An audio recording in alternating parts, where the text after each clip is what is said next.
legs crossed, back straight, eyes closed. Breathing in through your nose and out through your mouth.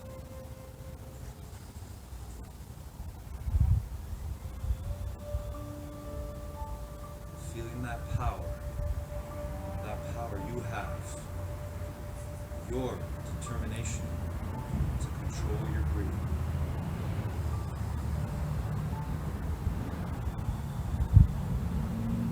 The same way you can take control of your mind anywhere you are, whatever you're doing.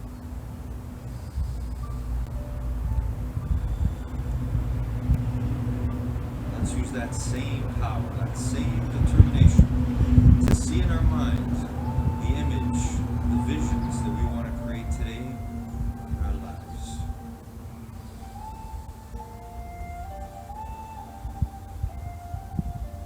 Let's see ourselves doing the best we can on all of the stretches and exercises we do together here and now.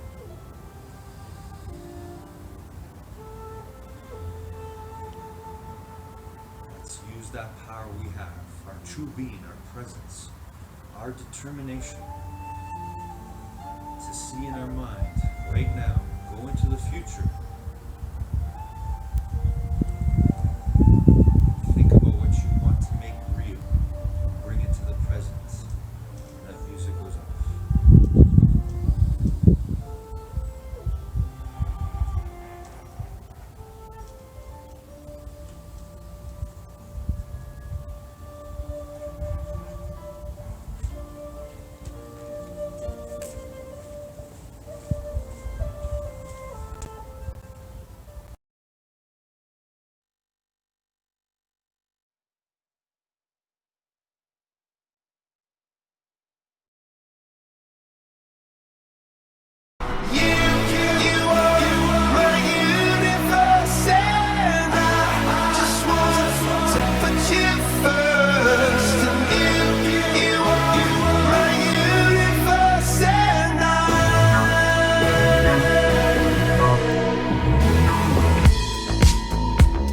In the night I lie and look up at you. When the morning comes I watch you rise. There's a paradise they couldn't capture, that bright infinity inside your eyes. 매일 밤 내게 날아가 꿈이란 것도 잊은 채 나 웃으며 너를 만나 Never ending forever baby.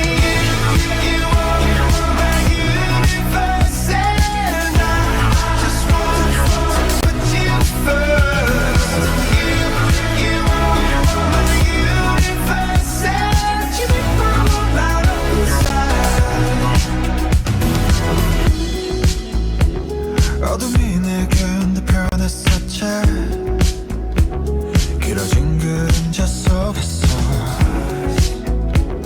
And they said that we can't be together Because we come from different sides. You are my universe and I just want to put you first. You are my universe and you make my whole light up inside. My universe, my universe, my universe.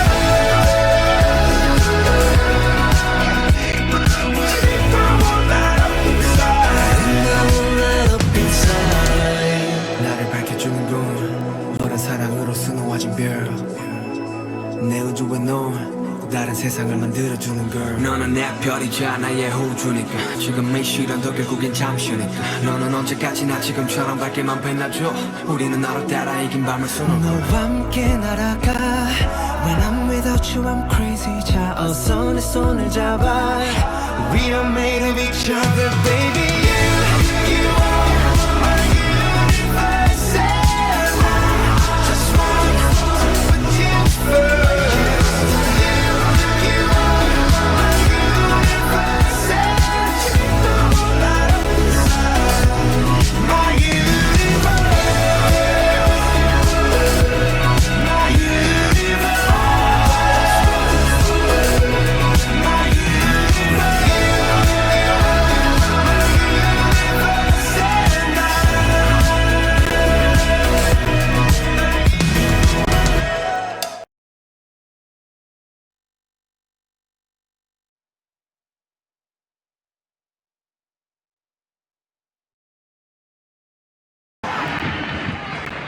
As Keita gets his chance because of Xavi's absence. That's brilliant pass and Messi! He makes it 1-0.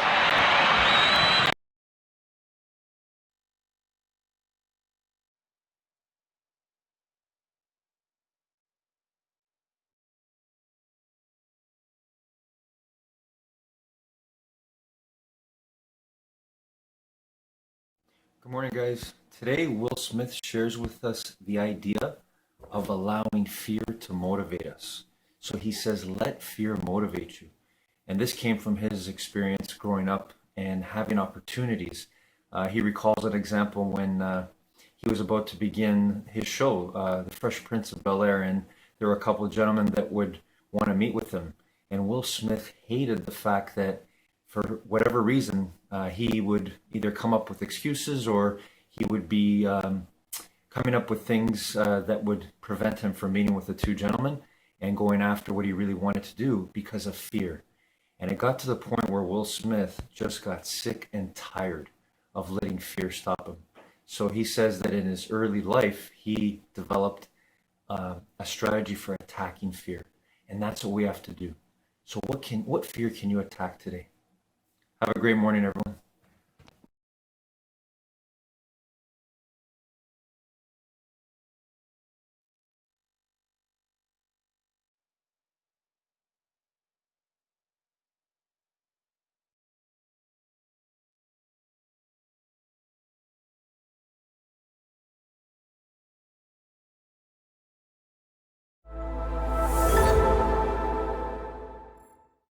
So let's talk about purpose. I thought it might be interesting to address what I see as the sort of like myths around purpose, and then dive into a lens on what I see it as and how we might explore bringing more of it into our lives. Part of them actually show up in the form of popular internet memes.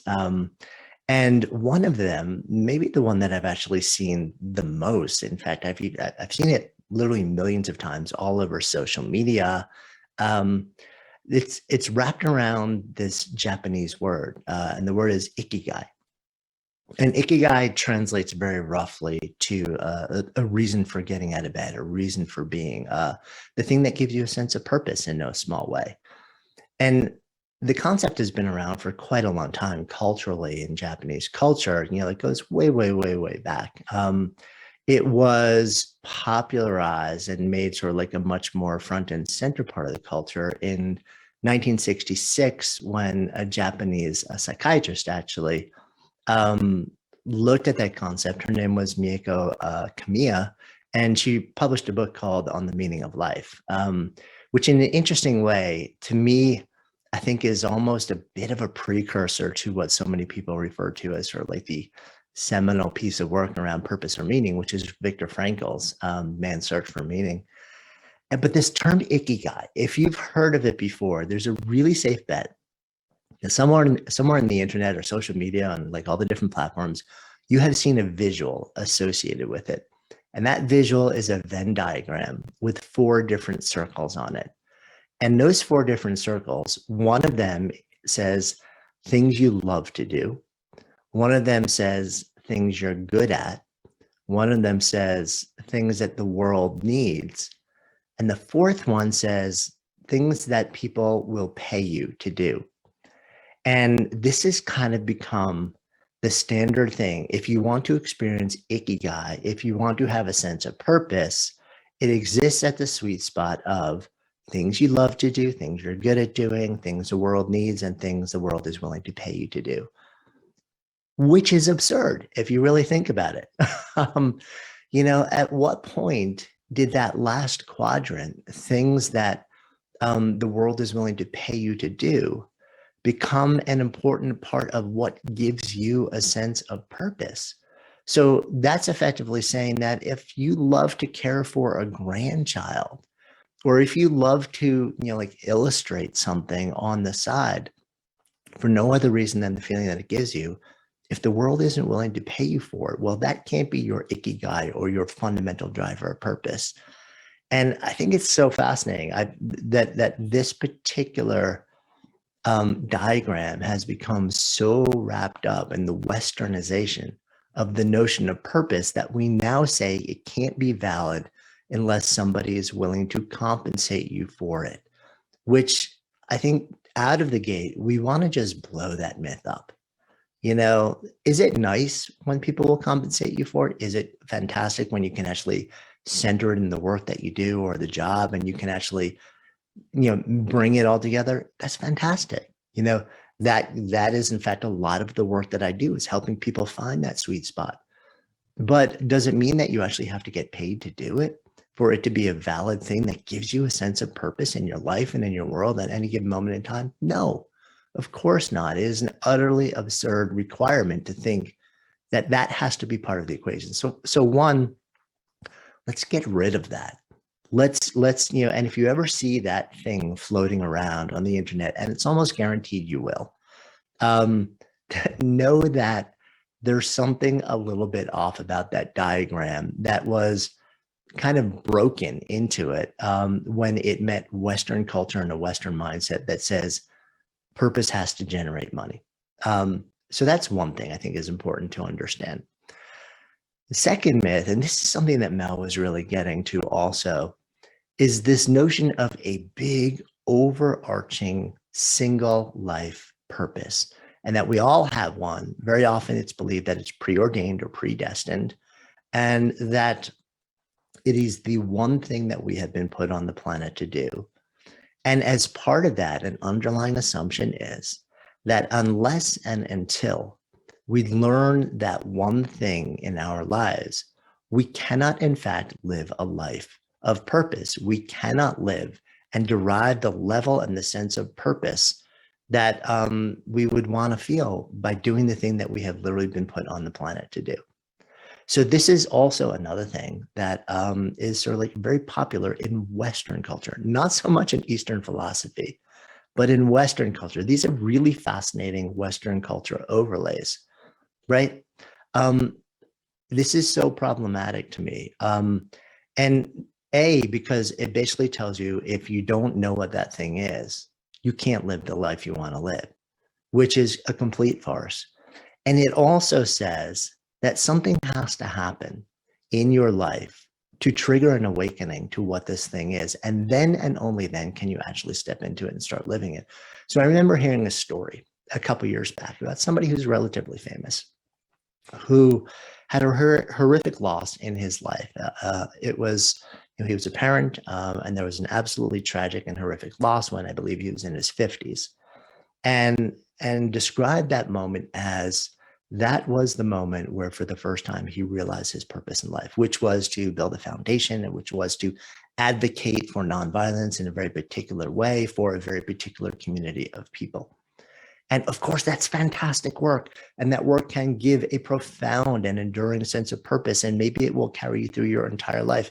But the notion that for that one individual, the only way to step into that sense of purpose was for something horrific to happen, and that he had to wait until he was in his mid-50s in life, and every second, every hour, every week, every month, every year up until that moment was not one that was living into that one unifying life purpose.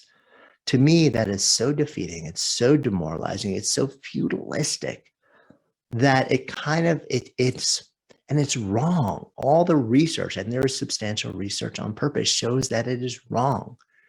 You know, we don't have to have one singular life purpose. In fact, many people don't, and they never discover that one thing.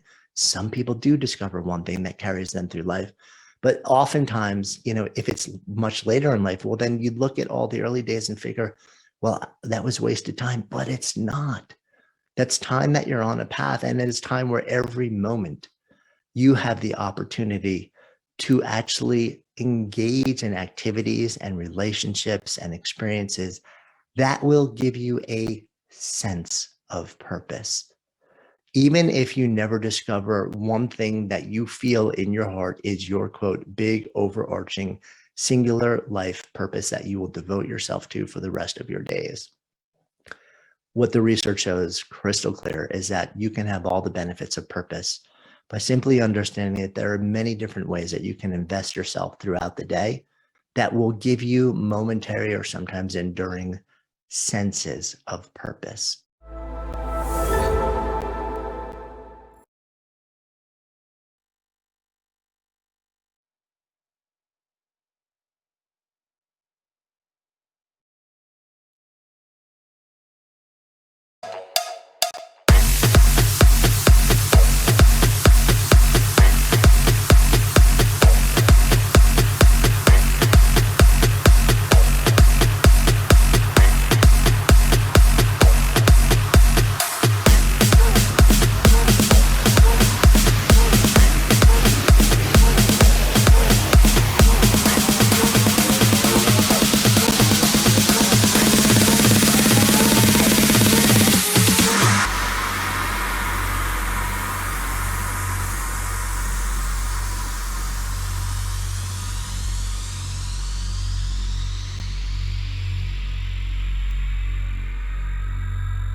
Adriano loses Stankovic to Lionel Messi! You just can't keep him out!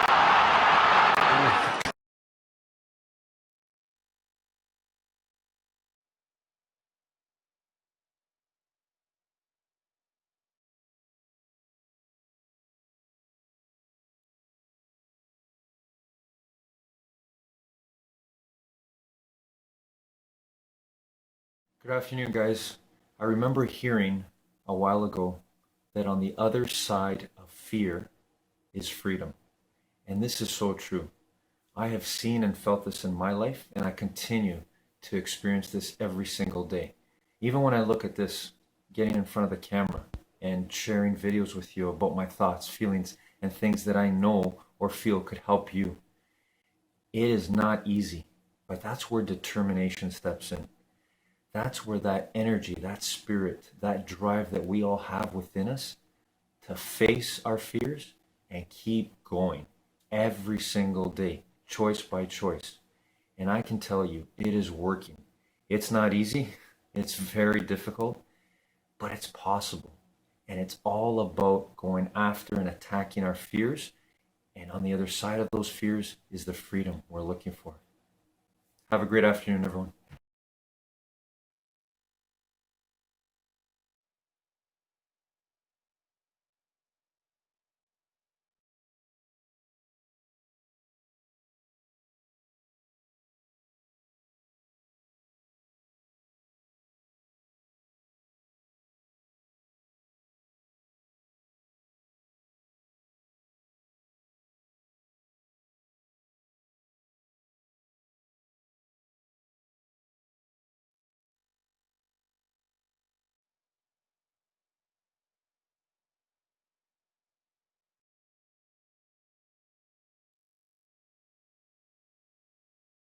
I mean, I think one of the advantages of being young is not only do you have a lot of energy, but you don't know what you can't do, because they naturally think outside the box because they haven't never been in the box. In my generation, you know, how old was Bill Gates when he started Microsoft, or Steve Jobs when he started Apple, or how old was Mark Zuckerberg when he started Facebook? I mean, it's story after story after story of very young people that just went for it and were successful.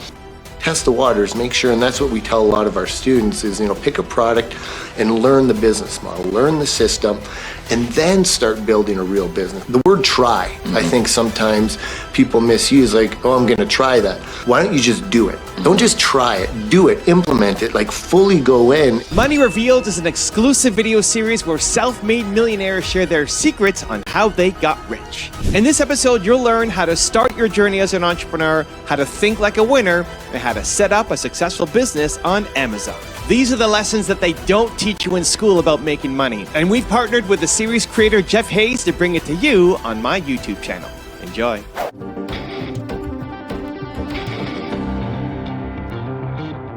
look forward to my interview with John Mackey with great anticipation. He's a personal hero of mine. He's somebody I've admired for many, many, many years. And when I had the opportunity to sit down and have a conversation with him about money and entrepreneurism in his life, it was a highlight for me. And now I get to share it with you. Enjoy my interview with Whole Foods co-founder and CEO, John Mackey. John, thanks so much for your time. I really look forward to this interview. Thanks for inviting me. You have a foundation, I think, from your college days, maybe before, in philosophy, studying it intently. What role did that play in your life as an entrepreneur?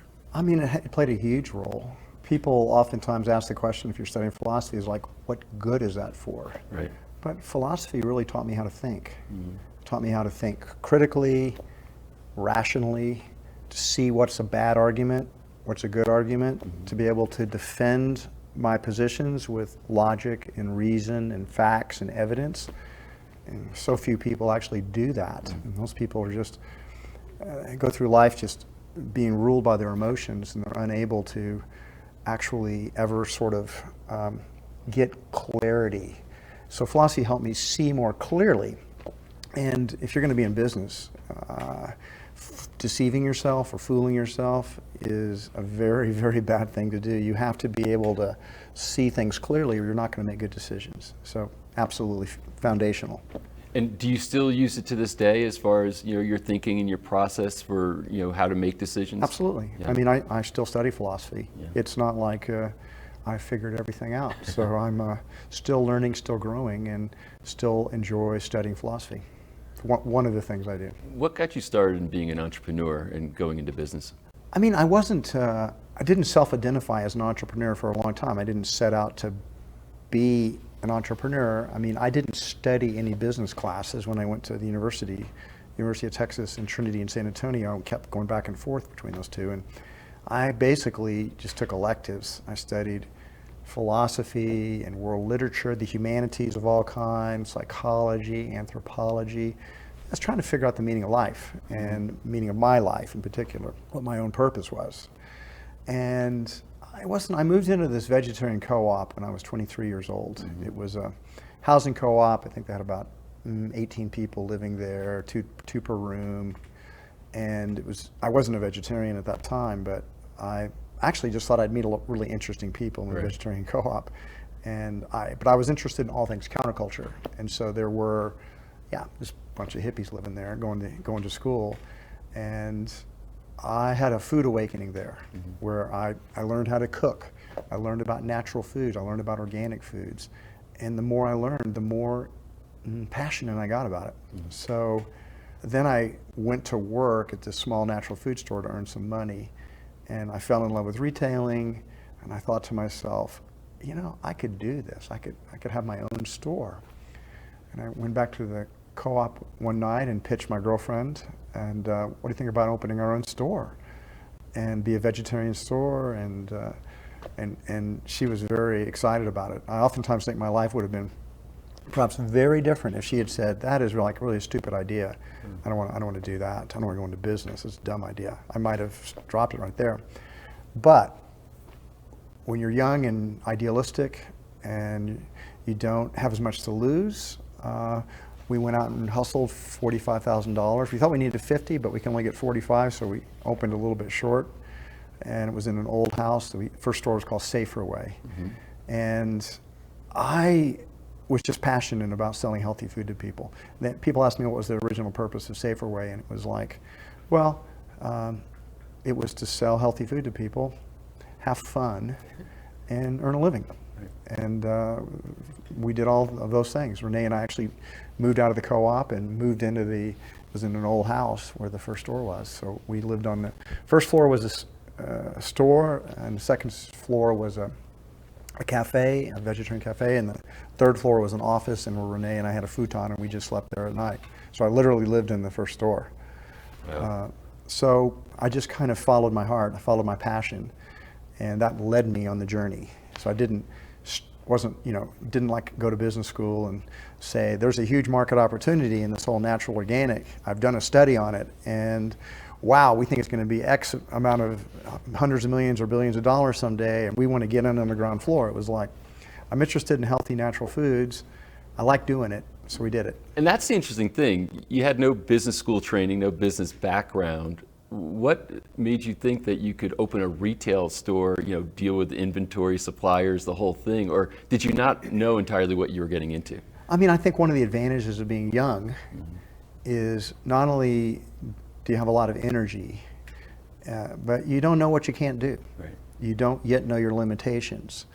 And that enables the young we usually depend upon a lot of our breakthroughs with young people because they naturally think outside the box because they haven't never been in the box. And they naturally just tend to be more creative, and you see many of the innovations that are happening in our society that shift things are done by people in their 20s. I mean, in my generation, how old was Bill Gates when he started Microsoft, or Steve Jobs when he started Apple, or Michael Dell when he was in his college dorm selling computers? I mean, and now, how old was Mark Zuckerberg when he started Facebook? I mean, it's story after story after story of very young people that just went for it and were successful. In line with that,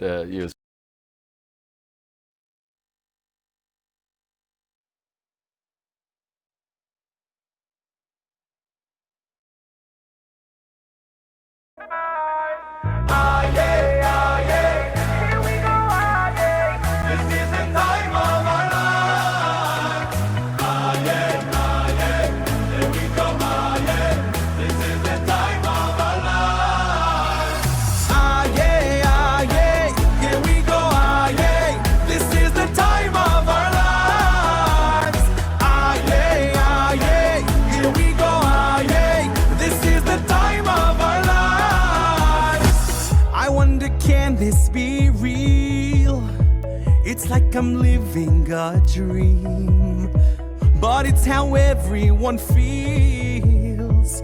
We all unite with one feel. So let's wave our hands. We can sing, we can dance. We are strong, hold on tight. From afar we unite. Ah yeah, ah yeah, here we go, ah yeah. This is the time of our lives. Ah yeah, ah yeah, here we go, ah yeah. This is the time of our. This is the time of our. Ah yeah, ah yeah, here we go, ah yeah. This is the time of our lives. Ah yeah, ah yeah, here we go, ah yeah. This is the time of our lives. I love this moment right now. No one can take it away. So let it happen and how. It's why I cherish each day. So let's wave our hands. We can sing, we can dance. We are strong, hold on tight. From afar we unite. here we go. Ah yeah, ah yeah. Here we go, ah yeah. This is the time of our lives. Ah yeah, ah yeah. Here we go, ah yeah. This is the time of our lives. Ah yeah, ah yeah. Here we go, ah yeah. This is the time of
do that there. That's Fabregas. And it's Messi. And it's Messi.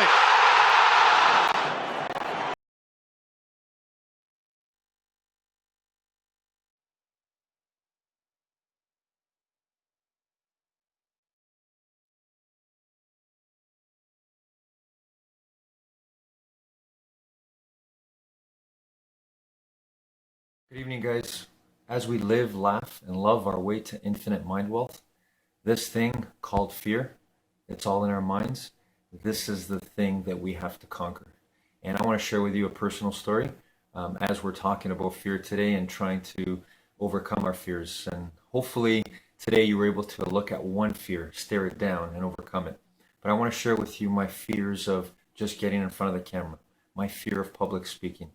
And we can laugh at it because when I look back on my journey thus far, especially in the new year, I'm amazed because even to this day, when I step in front of this camera and share my thoughts with you, it's interesting because my heart beats a little bit faster, but it quickly gets stopped. Whereas before, in the beginning, it was uncontrollable. And maybe you would never see it or know it, but I laugh at it now because I think, wow, we can defeat our fears. And I want you to as well. Have a great evening, everyone.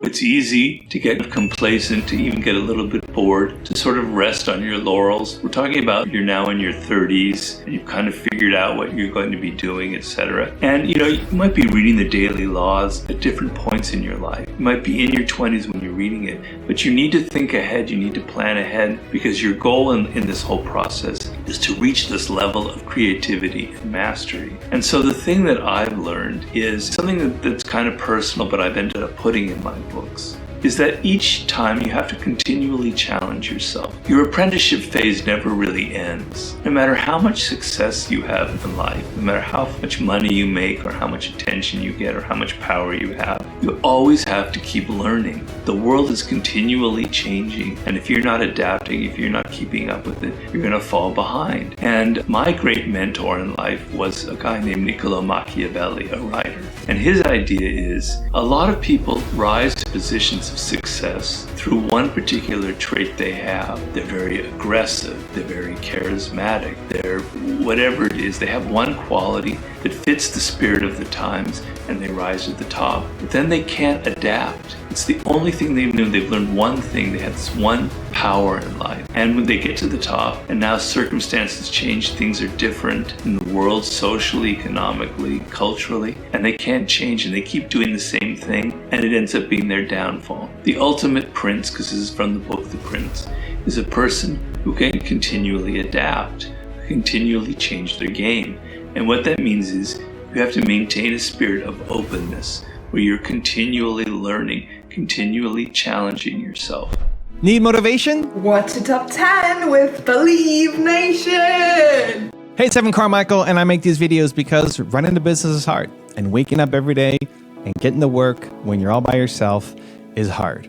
And the thing that saved me, that continues to inspire me, motivate me, give me hope, inspiration, ideas, is looking at the stories of people who've done a lot more than me. And I learn strategies, I get motivation, and it gets me to believe in myself to go off and attack the day. And so I hope this video inspires you to do the same as well. So today, let's learn from one of the best, Robert Greene, and my take on his top 10 rules of success. Enjoy. If you're in your 40s, in your 50s, in your 60s, and you still have this attitude that you have to learn, there are things that you don't do well, you need new skills, there's nothing in the world that's going to stop you, because that's sort of the ultimate trick. That's the ultimate prince that Machiavelli was talking about. A person who is continually open and changing and adapting themselves. And that's sort of the idea in the month of March about how to develop the most creative mind possible. And creativity, which is sort of like the philosopher's stone, the ultimate thing we're all in search of, is a matter of fluidity. It's a matter that your mind is open. A creative person given a problem, most people when given a problem will think of A, B, or C as a possible solution. A creative person will think of A, B, C, D, E, F, G, H, I, J, K, L, right? They're considering 12 possibilities when the other person is only considering 3. That's because their mind is open. They don't get lost in all of that and say, I don't know what to do. They just are more fluid. They're considering more. Their mind is more open and adaptable, right? So I talked in the beginning about the importance of your attitude, and that is all, I'm coming back to that. So the spirit where you're open, you're learning, you're excited, you don't think you have all the answers. That is what's going to make you a kick-ass creative person, somebody who masters their field. Rule number 2 is learn the art of mastery. Your next book that I have here, Mastery. Why did you write a book called Mastery? Well, to be honest with you, it came, the idea for it was in around the year 2010, 2009. I was getting a little worried that people who were reading my books, particularly young men who were reading Power and Seduction, they were thinking, that's all I need in life, man. I just need to be a manipulator. I just need to play political games. That's what success is all about. And I was worried that, if you don't understand how to make something, what's going to be the future of mankind? Our bridges just going to fall down? Our hotels going to collapse? People don't know how to make things anymore. We don't know how to use our hands anymore, right? So being able to be good with people is extremely important as a social animal. But perhaps higher up in the hierarchy is being able to do things, to be able to have great skill and to be able to create something and know how to master a subject and to, build something that can last. That's really important. And I'm feeling like because young people, this is back in 2010, imagine now, have this idea that everything comes quick and easy because you can click, click, click and things come to you, that everything in life should be that way, that we're becoming alienated from the human brain and how the human brain operates, because the human brain requires time. If you know how the human brain operates, we have what are called neural pathways.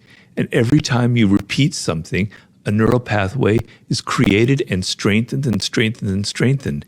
It's why we get addicted to things, but it's also why we develop skill. So if I'm sitting there shooting free throws day in and day out and day out, my brain is wiring it, it's learning that motor skill, that hand-mind thing, and it's getting better and better and better at it. It takes time, it takes repetition to build those pathways. And I explain in Mastery that you reach the proverbial 10,000 hours, which some people dispute nowadays. So it's just a number, it's not a fact. You've spent so long learning something that there's so many pathways. It's like this amazing inner landscape with all these connections going on in your brain. And now you can be creative. Now you can come up with things that nobody's ever thought of. You can play chess on a higher level. You can be Pele on soccer or Lionel Messi making passes that no one had ever seen before because you're not having to think, right? You don't have to think anymore. Your body just does what it wants. Imagine 20,000 hours, which is possible, which people sometimes attain in certain fields. You're almost like a genius. You're almost like superhuman, right? If you're someone who's so logged into the internet, to getting things instantly, you can't get past 100 hours, let alone 10,000. You're never going to develop skill, and you're going to find life really, really difficult for you. So I wrote the book because I was actually deeply worried that we were losing a part of how the human brain operates, something elemental part of our wisdom. Rule number 3 is develop self-awareness. How do you think these laws of human nature can help people who are struggling with their lives? Well, it's a very good and important question. I mean, we all have to be very practical. We have to get by. We have to put food on the table. We have to feed our children. We have to do certain basic things to survive. And so, but there's another side to that, and that is a sense of fulfillment in our lives. And a lot of people, particularly with the what they call the Great Resignation going on during the pandemic, are feeling that disconnect. They're working and they're getting money, but they feel kind of empty and something isn't happening for them. And so the book is trying to tell you that we're social animals, that our survival, our happiness, our sense of fulfillment depends on our ability to get along with other people. Okay? And in order to do that, you have to become aware. You are generally in a state of sleep. You are not really aware of who you are, of what makes you an individual, of what makes you tick, of where your thoughts come from, of where your emotions come from. And that lack of disconnect to something essential and vital about what makes you an individual, it has a very deleterious effect on all the things that you do in life. It also makes you a very poor observer of people and their nature. It also makes you a very poor observer of the few toxic people that you inevitably encounter in your life. People, the great narcissist, the passive aggressive, the people full of envy. And because you don't recognize them, because you're not paying attention to yourself and to them, you create all kinds of emotional turmoil in your life. And this could be simple as you have a job and your boss is someone that you just can't deal with or get along with, or you have colleagues, and it drains you of so much energy, and it makes that work seem almost impossible. And so by flipping the switch, by learning about who you are, about the fact that you have a lot of these negative impulses that I talk about in the book, understanding yourself on a deeper level, allowing yourself now to judge people for what they are, not what you think they are, not projecting onto them, will make your life at work and everything so much easier. So it's not going to necessarily make you a lot of money and help, in the most essential and immediate needs in life, but I think it will have a very, very important effect on your overall mental health. Rule number 4 is keep a positive attitude. Let me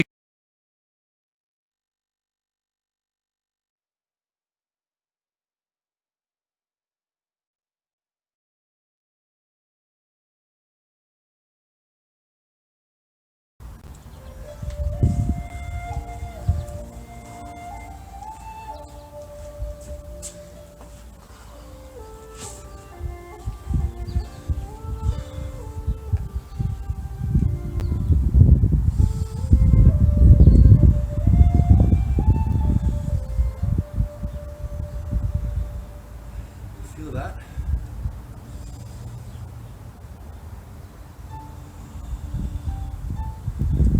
Feel that power?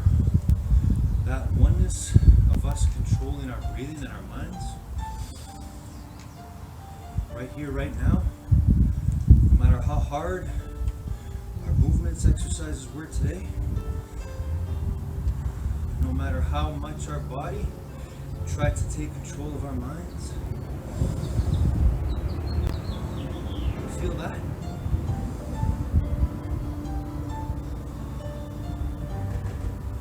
That's you. The real you. That's our consciousness. Our being awake fully. To control our minds, to control our breathing, to control our bodies, to control our lives.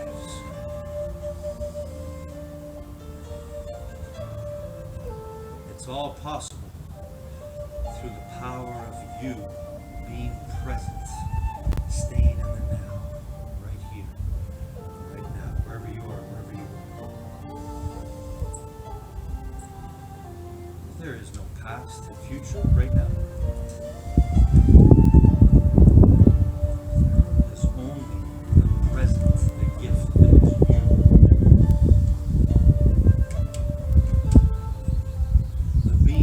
You, which makes everything else possible.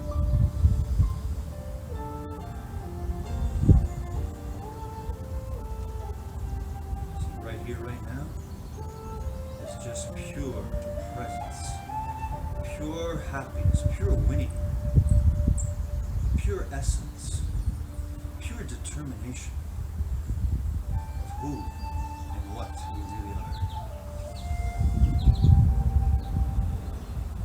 With this power, this peace, right here in this moment, right now,